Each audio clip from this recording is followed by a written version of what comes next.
baie welkom by Fokus op die eerste Woensdag van Desember. Die jaar snel nou vinnig ten einde, né? Ek is Lenet Francis Peuren. Vanjaar se 16 dae van aktivisme vir geen geweld teen vroue en kinders loop Saterdag ten einde. Boonop was dit verlede week Donderdag, wêreld VIGS-dag. Fokus het onlangs na die Oos-Kaap gereis om te gaan kyk hoe die mees afgeleë gemeenskappe hierdie kwessies hanteer. Regisseur Hazel Friedman het, wat genoem word, die Laaste Myl gemeenskappe besoek en gesien hoe hulle ten spyte van 'n gebrek aan basiese fasiliteite hulle self bemagtig. Sowat 15 km oos van Mthatha in die Oos-Kaap is die afdraai na Koffiebaai. Dis hier waar die pad 'n smal kronkel grondpad word. Afhangende van die seisoene is die pad of 'n modderbad of die stof daal op jou neer. Om die pad veilig te bemeester, moet jy mooi mik om slaggate mis te ry, asook beeste, donkies en bokke. Tradisionele pondo-hutte is wyd verspreid oor die heuwels. Onder kolk die Indiese Oseaan, omring deur 'n diep afgrond en woude bestaande uit melkhout en wortelbome. Dis 'n beeldskone natuurlandskap, maar die mooi natuur staan in sterk kontras met die harde werklikheid van die daaglikse bestaan van plaaslike gemeenskappe. When you look into those areas, looking at the roads, they are so rough, they are so long, and health services are very far. And also when you look in those houses, in those homes, you see that there are women that are really struggling, even to get ends meet, even to have food. We have to listen to the community. What are their needs? What are their challenges? Die mense wat hier woon, word die Laaste Myl gemeenskappe genoem, want hulle woon die verste van die hoofteerpaaie. Anderkant hulle is daar niks nie, net die wildernis.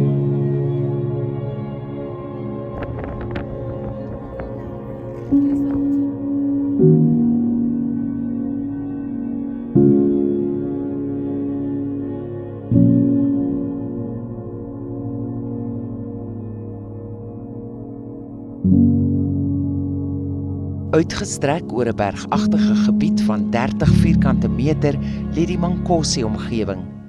Dis deel van die OR Tambo distrik en val onder die Nyandeni plaaslike munisipaliteit.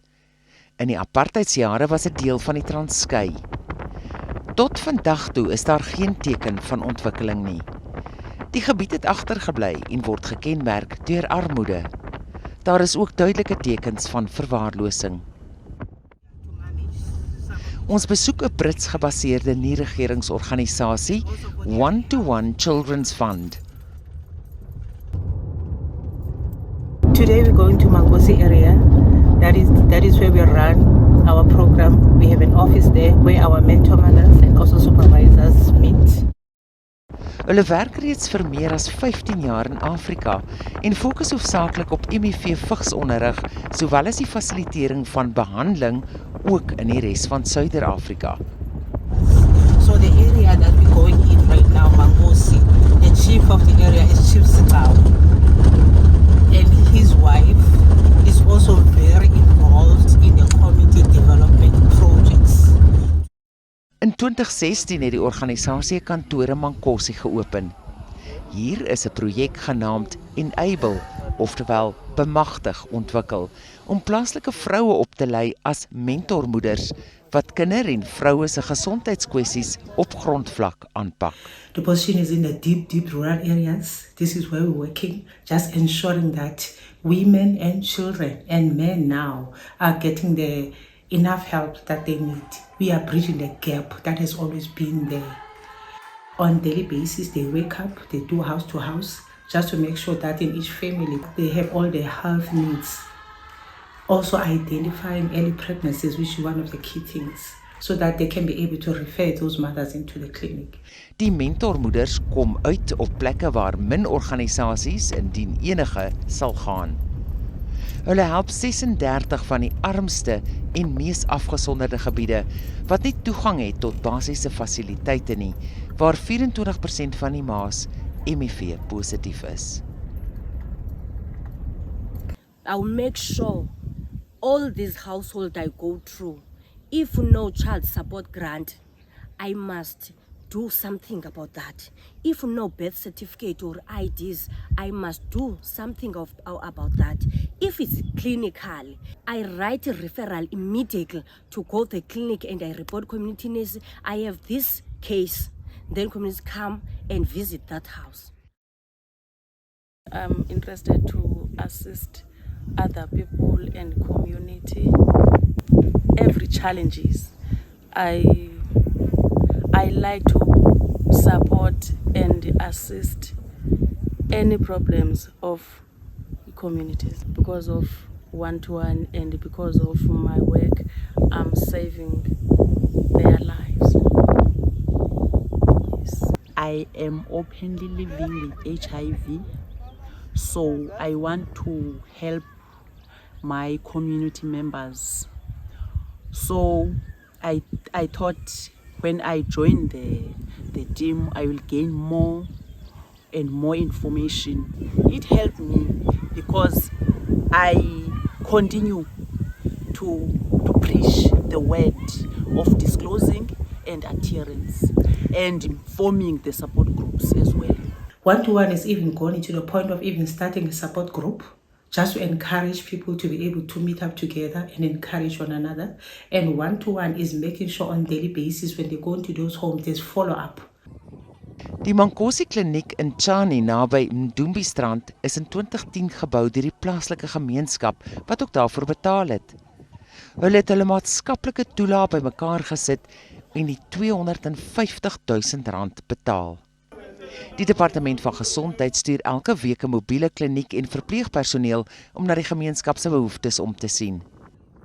One-to-one is the one that has been recruiting, calling people, and this has been consistent, which was very great on our side because now people are able to get the service, they are bringing it closer to people. Ons laai 'n pasiënt op wat daarvan tevore geboorte moes geskenk het. Sy het duidelik baie pyn en een van die mentormoeders het haar in haar huis ingeneem. One-to-one ndiqale ukuhlangana naye ngo-2017. I met one-to-one in 2017 when I was pregnant with my first child. At the time, I was very ill, so one-to-one took me to the Tulele Clinic, to Nelson Mandela Hospital and Tsanzibe Clinic because of my complications. But it was able to give birth. My 4-year-old child now is healthy. One-to-one is still helping me. Mentormoeders van one-to-one reël ook vervoer na klinieke. Daar is geen ambulanse wat pasiënte kan kom haal nie. Now imagine someone with no car who's got a child to carry a child walking that distance. It's a very huge challenge. Even though there is public transport, those buckets that are there, if it goes in the morning, it's going to come in the evening. So if someone has an emergency, he has to hire the buggy and it's more than 1,000 rand. We go to the point of making sure that if there's transport need, we do organize transport so that people can be able not to struggle, but to be able to go where they're supposed to go to get the treatment. Net hierna wys ons jou deel 2 van Hazel Friedman se verslag. Bly gerus ingeskakel.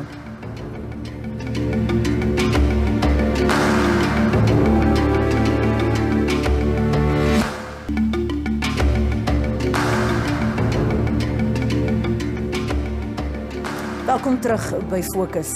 In deel 2 van haar verslag kyk Hazel Friedman spesifiek na hoe vroue in die verafgeleë Mankosi gebied daar in die Oos-Kaap geraak word deur die gebrek aan hulpbronne en fasiliteite.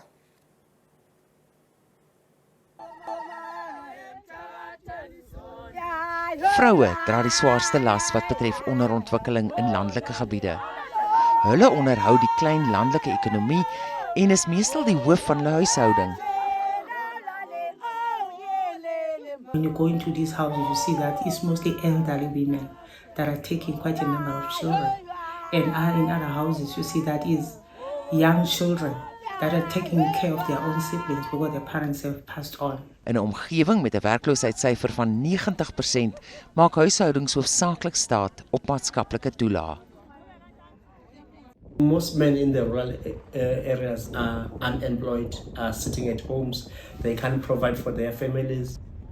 So we go to the communities, We do awarenesses and workshops.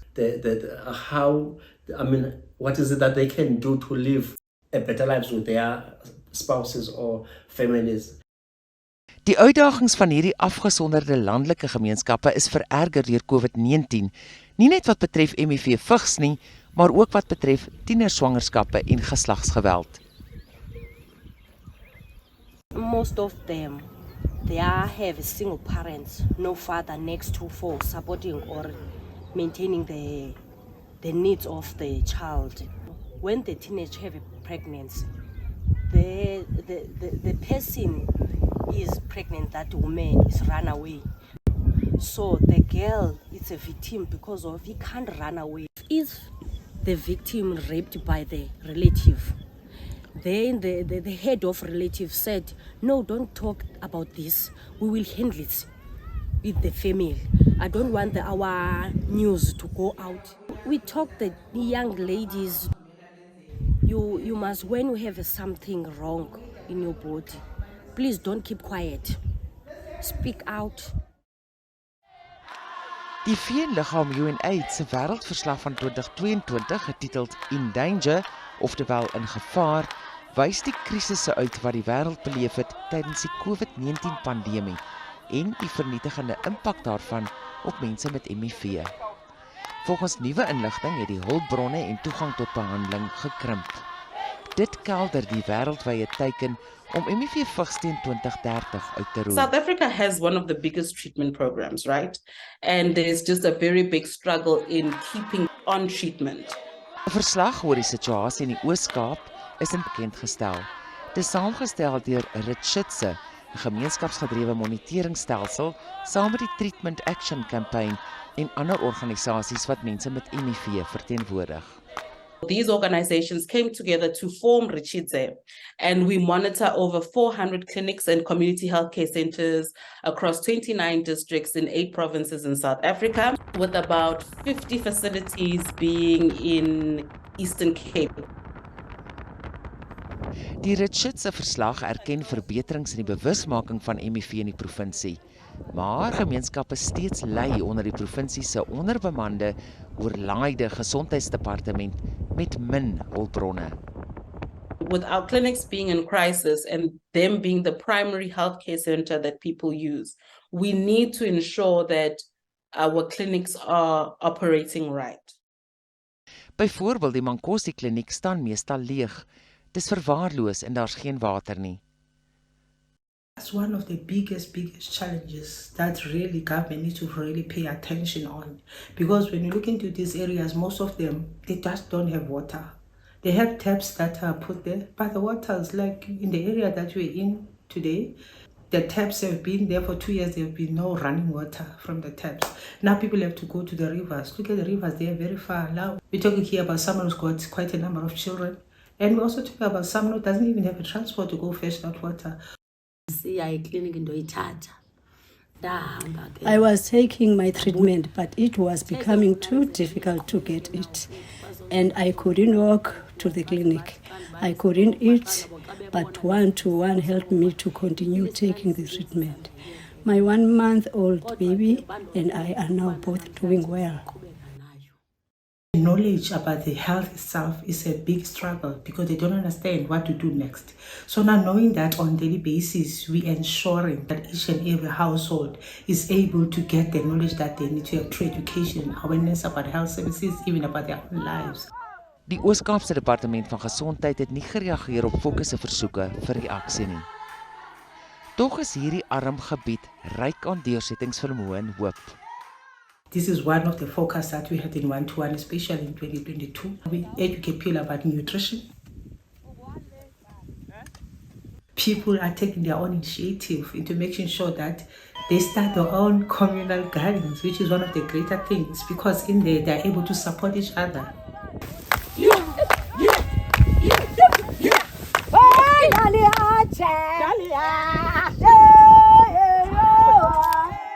The goal in that program is to make sure that the youth in the areas that we work in can also be equipped with knowledge and skills, so that children can know that there's more to life than being there at the village. We train people to be trainers, so that they can train their own communities, so they can be able to continue the project, even if we no longer existing. Dis baie duidelik, dis die moeders daar van Mankosi in die Oos-Kaap wat daar die gemeenskap staande hou. Bly ingeskakel, net hierna besoek ons Steenkop in die Noord-Kaap, waar inwoners nou ook onder bende geweld gebuk gaan. Ons is nou terug.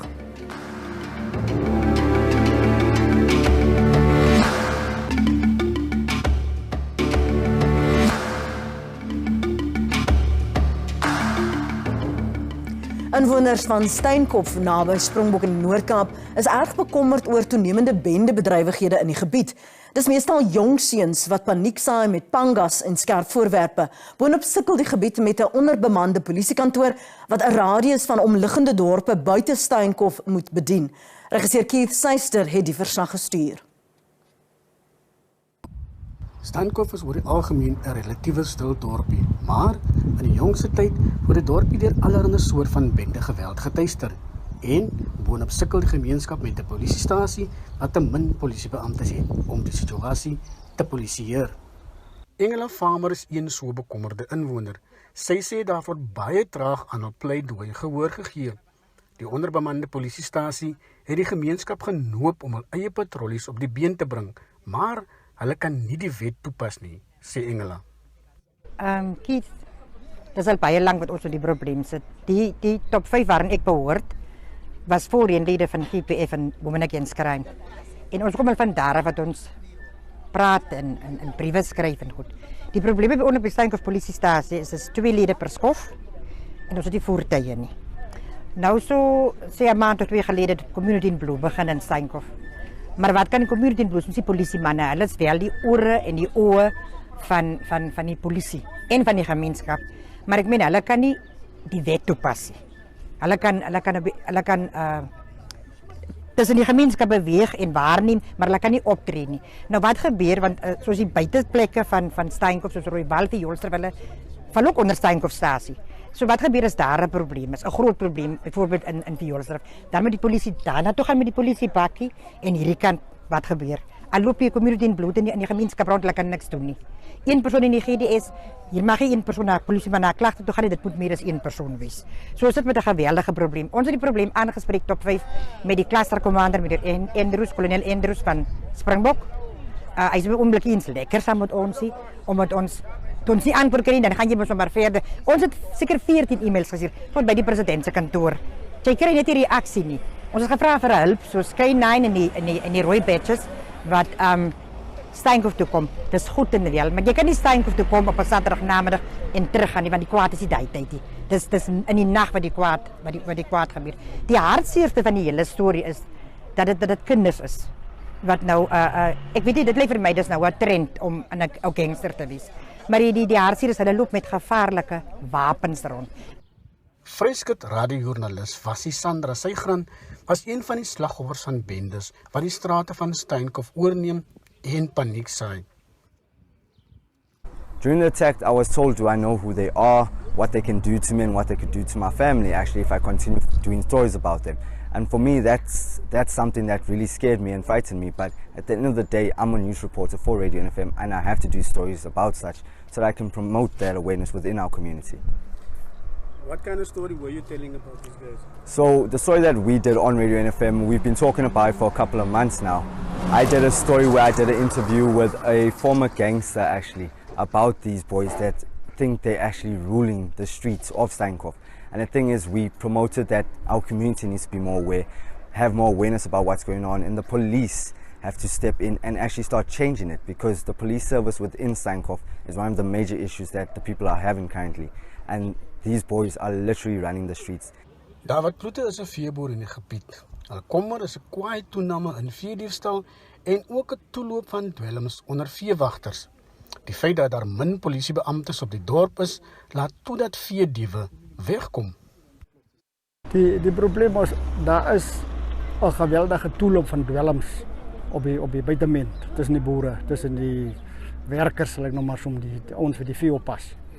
En as gebrek, omdat daar so min polisie is, en as jy die saak gaan aanmeld, daar is 'n veediefstal eenheid, maar dis een kantoor en hy beman die hele streek, die hele die hele streek. So, maar jy moet eers by die stasie aanbeld hier en dan gaan jy vorentoe gaan. Nou dit vat baie lank om die ding uitkom vir die polisie om daar te kom. Die paaie is baie sleg. Hier is nie manne nie. Genoeg mense nie. So dit is moeilik. Kan ek net vir u noem? Is net een voertuig in die stasie hierso.